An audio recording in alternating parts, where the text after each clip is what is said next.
to another Wright Stew podcast. I am Paul Stewart. And I am Brian Wright still. All right, we're doing it. We're the Monday after Christmas, between Christmas and New Year's. So some of you folks are back to work.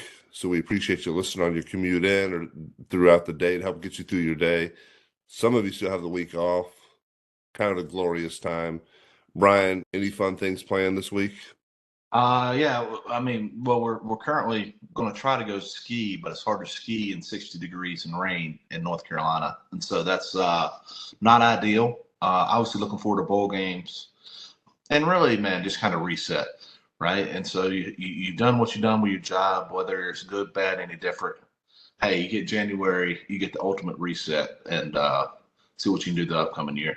There it is, new goals and new numbers and good things to look forward to. All right, so we're going to play a fun game today. We're going to have a little fun with Brian.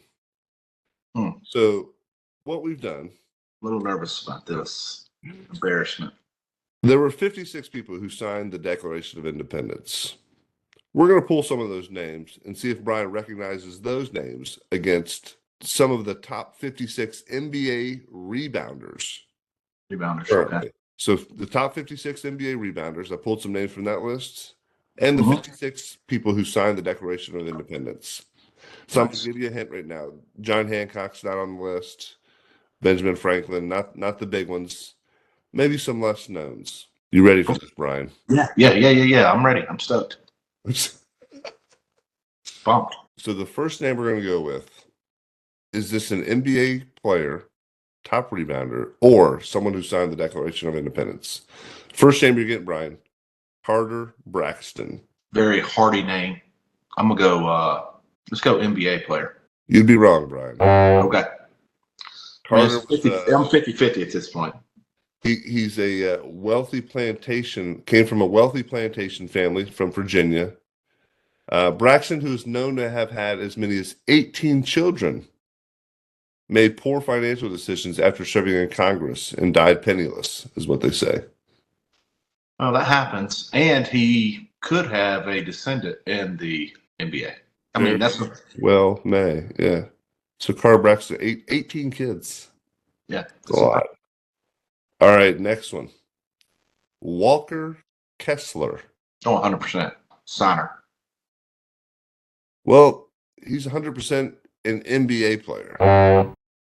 Walker, out of Auburn University, 7-footer, actually 8th in the league right now with 10.9 rebounds. So he's pretty good player. He's on the Jazz. Gotta watch more Jazz basketball. I don't watch a ton of NBA. I feel it's, we talked about it. The brand and the style of play is, I watch a ton of NFL, a ton of college, anything. Well, it's interesting. Yeah. I went to those high school games the other day, and there were shooting threes for sure, but there was more of an inside game. There was some kind of 15-footers. There was a mid-range game still being played at the high school level. So I don't know if that's something that's taught still, or if that's just they don't want to shoot the threes. I'm not sure why that is, but I was very interested in paying attention to that and seeing what the game looked like. So that was pretty interesting to see that. All right, our next name on the list, John Collins. That's NBA. You got it, out of Wake Forest University. And that's the only reason I recognize. I felt like he was an ACC guy. But you get generic. You get Brian Wright. It's tricky. It can go either way. So John averaging 8.2 rebounds a game, 25th in the NBA currently. Another member of the Utah Jazz. All right, here we go. John Hart. NBA. I'm sorry, Brian. He signed the Declaration of Independence. Does sound like somebody who might have been in the NBA. There was a Hart in the NBA at one point in time recently. There may still be a Hart in the NBA. John Hart, a successful farmer, entered public service as a justice of the peace, and was subsequently elected to the New Jersey Assembly. Yeah, it's completely foreign to me. So John Hart. What were the people in Ramsey doing? Were you guys studying the Declaration of Independence and the signees? I mean, I'm sure we did, 25 years ago, but It's been a while. uh, probably not something that has hit the radar. And honestly, I don't even think we studied it a ton. I mean, obviously, you understand what it is as a document, but when you go John, it's like John Smith, right? Yeah. Was John Smith the starter of a religion, or is he a farmer in Idaho? It could go either way. I mean, A lot he of probably John both. Smiths out there. So Let me give you another one. Are you ready for this? Tobias Harris. well, I know that one. That's the NBA. All right, University of Tennessee. He's a current Detroit Piston. 6.3 rebounds per game. Currently 50th in the NBA. So you know Tobias?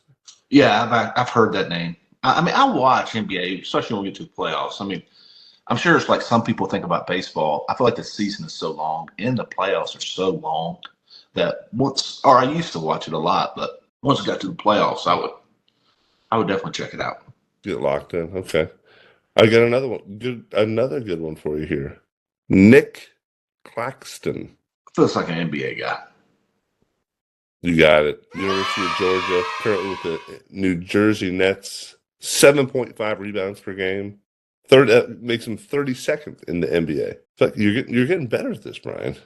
Well, I mean, I got a 50-50 chance. I mean, this is how I got through college, essentially. Here's a good one. We did some solid names the last time we did this. Yeah. This might have been on that name list. Ready? Button Gwinnett. That's a great name, number one. Anytime button or inanimate objects are associated with your first name is very catchy.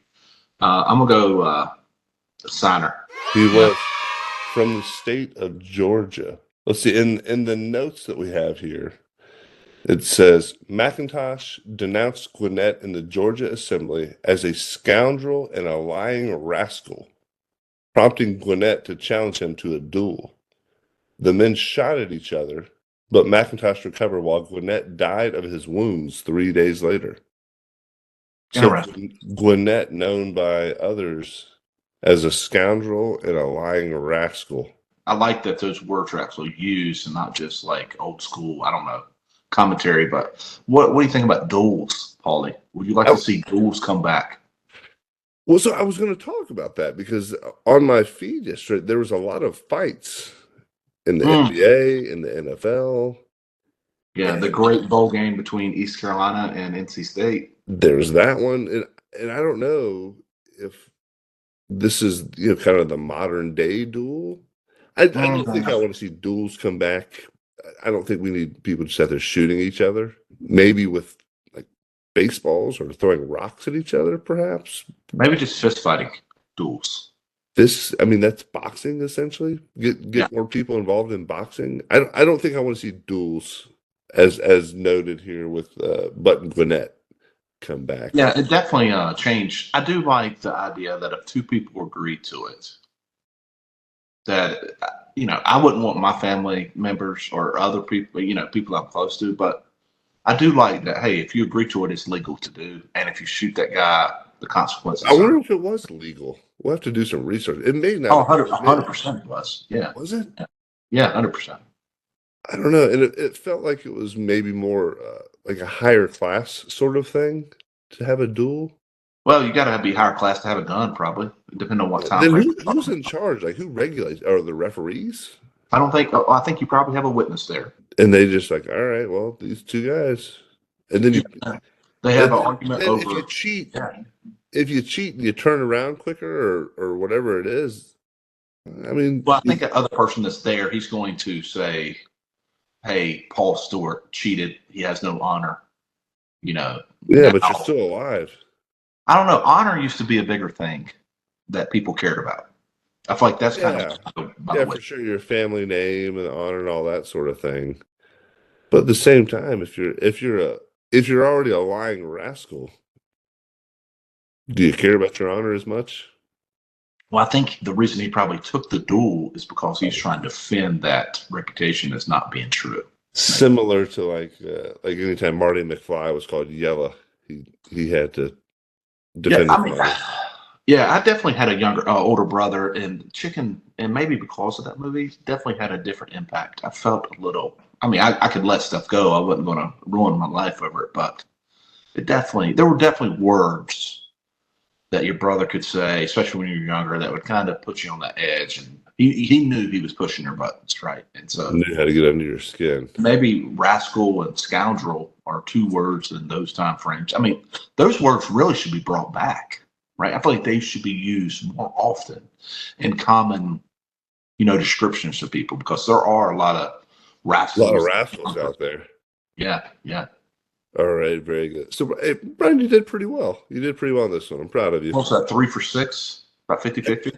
Something like that. Yeah, about half and half. Which, if you've got a 50-50 chance, you should be about 50-50. Well, and you gave me Tobias, too. I don't feel like Tobias is going to be a name. I thought maybe it was an older name, It sounds maybe biblical. A little bit, yeah. So good job on there. So we've got a couple calls to action for you today. Number one, we want you to call at least one person today a rascal. Oh, I like that. I can do that. Get out there, call. Yeah, if you're feeling froggy, call a couple people a rascal. See how that goes. Let's bring that back. And then number two, we appreciate you listening. If you're enjoying what you're hearing, if you have fun, if you're entertained, hey, go share this with a couple people as well today. So maybe call them a rascal and then tell them to go listen to the Wright podcast. I like it. I like it. Scoundrel. Yeah, scoundrel. Rascal sounds a little more fun. Yeah. Scoundrel. If you're upset with somebody, maybe go scoundrel today. So, but make sure you subscribe, like us on TikTok. We're on YouTube, Instagram, Apple Pod, Spotify, iHeart, all the places you get your podcasts. So we appreciate you listening today. Have a great sports day. We'll talk to you soon. Out. Go Pack.